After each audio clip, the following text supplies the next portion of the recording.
So I go from all that, and then I go into the first Westerners who were involved, which we were talking about. Richard Spruce from England originally, and then Richard Evans Schultes.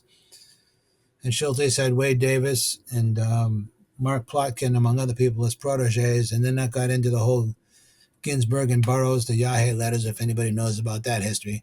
Anyway, I go bring all that up, and then I get into the beginnings of the first churches, because originally there were no churches. It was like tribes out in the jungle doing it, and that was their thing.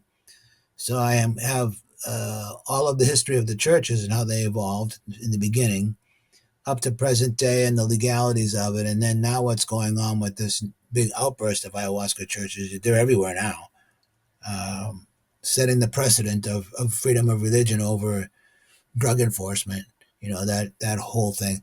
And then I bring it even up more to modern times. So I have a long questionnaire that people can take uh, to realize all the things about ayahuasca, the diet, and that this is dangerous and that's dangerous. If with the MAO inhibitors, and if you're mixing it with other things, particularly antidepressants, SSRIs, you're preloading your synapses, whatever, with serotonin, and then you're taking more, and you can go into convulsions and you can die.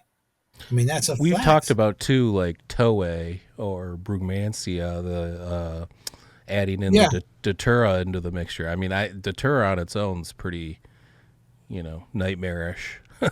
So I can't Oh imagine yeah. adding that into the mix.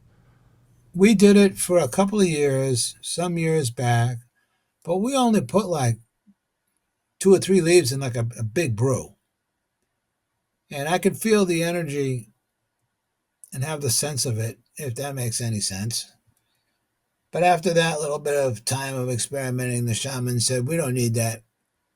We got Shakruna for plenty of colors, and we just don't need the extra stuff." But it was a worthwhile experiment. It's like, I may be done. I may be done ayahuasca during the day like a dozen times. I prefer it at night, but it was a worthwhile experience to do it during the day. Just like one time way back, I went to a weekend of ceremonies and I didn't take. I was a sitter and took care of everybody, and I wanted to learn that side of it too. You know what I mean?